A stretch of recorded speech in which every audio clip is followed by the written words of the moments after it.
noite, ou bom dia, ou boa tarde. Tá tudo bem com vocês? Espero que sim, espero que todos estejam se prevenindo. Quem tem que trabalhar não tem como.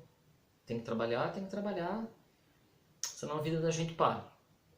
Mas tome cuidado, preste atenção, leva sempre um álcool em gel junto, máscara principalmente, tá? A barreira física impede até 70% do contágio. Então, vale a pena usar, tá bom? Dizer que a escola está se empenhando para que todos vocês tenham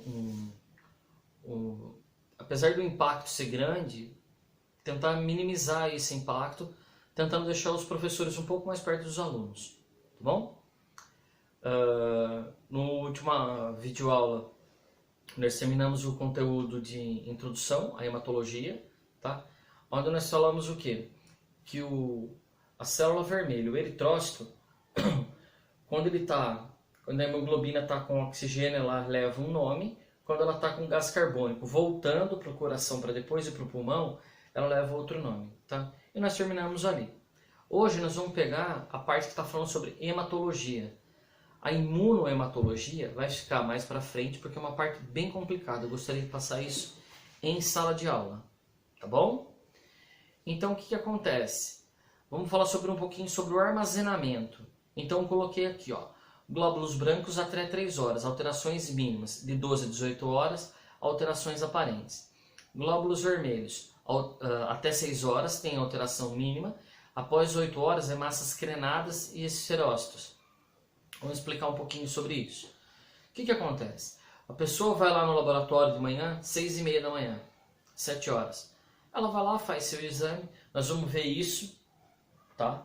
Antes, a maior parte dos exames pedia-se jejum, hoje já mudou, graças a Deus hoje já mudou isso daí. Tem muito laboratório que mudou não só o aparelho, mas também mudou os insumos, tá? Para que acontecesse o quê? Que não fosse necessário mais fazer o jejum, tá? Alguns exames ainda requer, não são todos, tá? A maior parte já não precisa mais. Mas enfim, a pessoa se dirige ao laboratório, ou, vamos dar um exemplo, estamos num hospital e o movimento está grande e tal. O que acontece? Você colheu e o médico fez um pedido do exame de glóbulo branco, tá? Que é a parte das células brancas, até 3 horas as alterações são mínimas. Então a pessoa que entrou lá às 7 horas da manhã no laboratório, o laboratório vai ter que fazer até 10 horas no máximo o exame desse cara. Não vai poder, não, eu faço depois do almoço tal. Não pode. Dá muita alteração, tá? Então saiu, vai lá para dentro na parte técnica.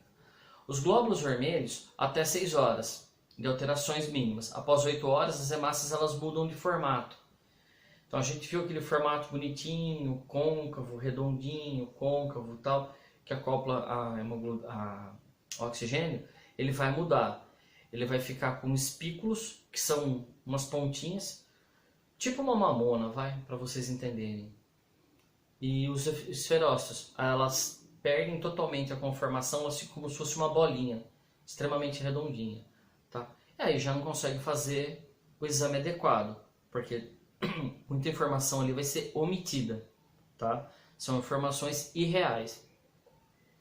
Então tem esse período que nós temos que respeitar, tá?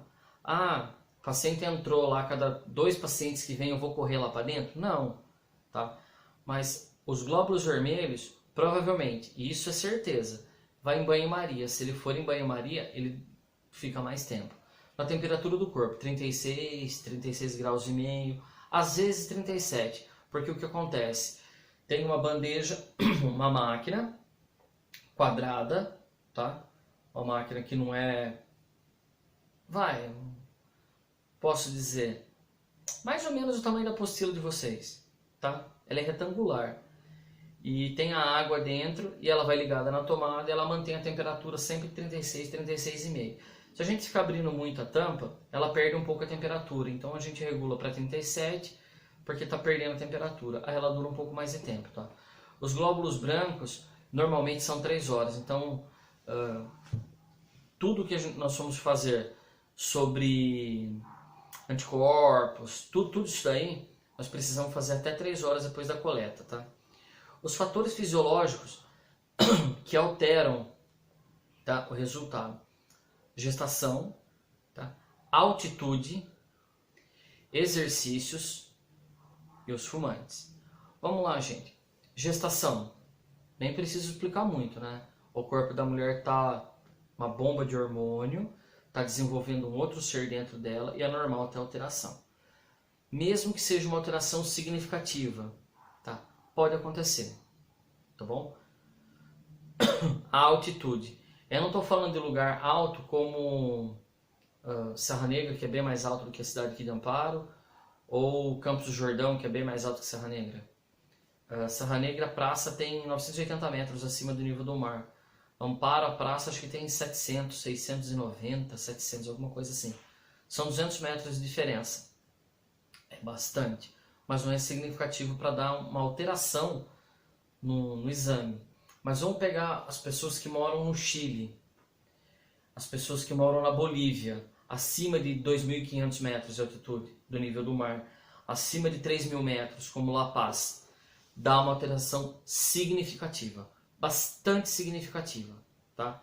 Então, às vezes a pessoa viajou para lá, passou um tempo lá, ela passa mal, a maior parte passa mal mesmo, o ar falta, demora uns dias para a pessoa se adaptar, depois a pessoa se adapta. Quando ela volta, se ela fizer o exame, vai dar alterado, tá bom? Exercícios. O que acontece? Você acelera o metabolismo do seu corpo e isso também você vai acelerar as suas células, elas vão apresentar umas características diferentes. Então, para muitos exames, o exercício físico também altera. Nós vamos ver mais para frente lá em bioquímica que tem um exame que chama prolactina. Eu não sei se alguma das meninas já fizeram, se algum outro aluno já fez, mas ela não serve só para medir o nível da lactante, da mulher que está lactando, tem leite. O homem também tem a prolactina, entendeu? Então essa prolactina ela tem um funcionamento extremamente importante no corpo do ser humano. E toda vez que ele vai fazer o exame de prolactina, ele chega no laboratório ou ele vai ficar sentado. A indicação é que ele fique deitado pelo menos 40 minutos, tá? 30 minutos, 40 minutos, tá? Depois, porque aí ele relaxou bem, tá tranquilo, não andou, nada. Aí, se der alguma alteração, é mínima, tá? Agora, se der alterado mesmo, aí a pessoa às vezes tem um probleminha, às vezes precisa fazer um acompanhamento com o médico, tá bom? Os fumantes, também, gente. Quem fuma vai dar alteração. Exame de sangue vai dar alteração, ecocardiograma vai dar, não é eletro, ecocardiograma vai dar alteração, dá alteração significativa sim, tá? Às vezes não é muito, mas dá alteração, tá bom? Então vamos passar aqui para um exame, vamos falar um pouco do valor de hemossedimentação, VHS, ou taxa de sedimentação de eritrócito. Gente, nós vamos começar a falar um pouquinho sobre exame, então eu não vou muito rápido, porque eu sei que tudo isso eu vou ter que voltar em sala de aula, tá? Fiquem tranquilos. Mas mais para vocês ir adiantando, ver como que é o curso, tem muita coisa legal que a gente vai aprender ainda, tem bastante aula prática que nós vamos fazer urina, nós vamos fazer exame de coleta sanguínea, nós vamos simular bastante coisa, tipo, vamos simular o exame de fezes, lógico, nós não vamos usar fezes, né? Nós vamos usar um pó de café para vocês terem uma ideia. Mas assim, é muito legal, tá? Espero que todos vocês gostem, tá bom? Vamos falar um pouquinho sobre esse VHS. O que a velocidade de sedimentação mede? Ele é feito um exame, você colhe uma quantidade de sangue, você deposita num tubo extremamente fino, vamos pensar assim, como se fosse o tubo de uma caneta Bic, só que compridão. Não é curtinho igual a caneta, ele é bem maior que a caneta. Tá? E a quantidade de sangue que vai nele não é muito grande, porque ele é bem fininho. O que acontece? Nós vamos fazer colhe, mede o nível, depois de 1 hora mede de novo, por isso que chama sedimentação. Ele tende o quê? A sedimentar. Ele vai abaixando. Mede 1 hora, quanto deu, quanto abaixou, e mede em 2 horas. Quando deu 2 horas após o exame, nós vamos conseguir descobrir o quê? Alguma doença inflamatória. Ele é específico? Não, não é específico. Não dá para saber se a pessoa tem uma infecção de bexiga, se a pessoa tem um dente inflamado, se a pessoa tem uma sinusite. Não é um exame específico. Aí o que acontece? Por que é importante esse exame? Aí eu coloquei aqui, ó. O VHS é um teste muito sensível, porém não específico, que é frequentemente o primeiro indicador de doença quando os outros sinais químicos e físicos estão normais. Então a pessoa não sente queixa, ela não tem dor, ela não tem nada, mas de repente ela vai fazer um check-up e dá uma alteração no exame, ela não sabe o que é, vai fazer esse VHS. O que acontece? Ele é muito usado, que nem tá aqui, como está aqui na apostila que eu pus para vocês. O VHS comumente aumenta significativamente em doenças inflamatórias disseminadas, generalizada, tá? Disseminada, se disseminou pelo corpo. Tá? Pode ser elevado no caso de uma infecção aguda prolongada ou uma doença localizada, como um câncer. Tem os exames de imagem? Sim. É muito mais preciso? Muito. Não tem comparação, tá?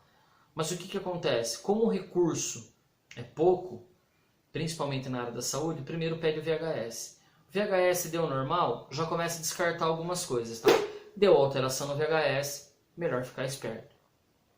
Tá bom? E aqui eu coloquei um método, tá? Que é o que nós mais usamos, tá?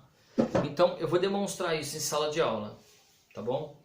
E aqui eu descrevi, ó, o que nós vamos usar: homogeneizador, pipeta de Western, suporte para pipeta e relógio. É simples, isso é uma coisa que praticamente não gasta, porque os tubetes são de vidro, então é reutilizável, lava, esteriliza, acabou o problema, tá? Homogeneiza-se o tubo que contém o sangue por inversão. Então nós vamos pegar o tubo de sangue, o que é inversão? Virar assim. Gente, não é chacoalhar, tá? Não é um iogurte, não é um... Não. Inversão. Vira, inverte. Vira, inverte. É inversão, tá? Isso é uma inversão. Logo após preencher com a pipeta graduada, nós vamos pegar uma pipeta, como posso explicar para vocês? Ela vai medir é milimétrico, é muito pouco que ela puxa. Você consegue deixar ela no nível que você quer, na quantidade que você quer. Então ela não absorve, não puxa nem pouco nem muito sangue, na quantidade exata para fazer o sangue. Tá? Nós vamos depositar lá dentro e nós vamos marcar o tempo. A primeira leitura é com 1 hora, nós marcamos em milímetros quanto abaixou aquele sangue, porque aquele sangue tende a sedimentar. Se não tiver nada, ele vai sedimentar, mas menos. Tá? Se tiver uma infecção, ele vai sedimentar mais, vai abaixar. Então nós vamos medir lá. Na primeira hora ele abaixou 3 milímetros. Na segunda hora ele manteve, baixou para 4. Tá normal. Na primeira hora ele baixou para 5, depois ele baixou para 8. Opa, tem alguma coisa errada. Ah, isso significa que eu vou ter um câncer? Não, não significa. Mas pode ter uma infecção, a pessoa pode ter uma infecção de bexiga, uma infecção de rim, pode ter uma infecção, uma diverticulite, uma inflamação do intestino, a pessoa pode ter uma pancreatite. Então, é um exame que é muito usado hoje em dia, tá? Depois aí tem na imagem como que é a vara, tal, tá? Que é a pipeta. O valor do VHS é na primeira hora, mulher até 10 milímetros, homem até 8. Na segunda hora, mulher até 25 centímetros, homem 20 milímetros, tá? Então, se abaixou 20 milímetros, que dá 2 centímetros, tá? Então, é o limite. A mulher 25. E aí eu deixei o parâmetro aí para vocês verem, tá bom? Depois nós vamos falar um pouquinho do coagulograma. O que acontece? É a famosa prova do laço. Não sei se alguém de vocês já tiveram dengue, mas o que acontece? O aparelho de pressão ou a borrachinha, tá? Não é bem a borrachinha, tá? Tem um nome específico para isso, tá? Que é o garrote.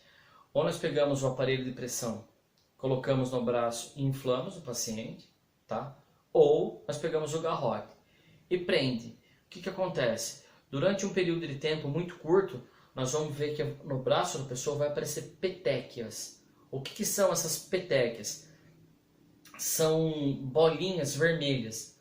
O braço vem pipocar todo com essas bolinhas vermelhas. É um indicativo de dengue hemorrágica, tá?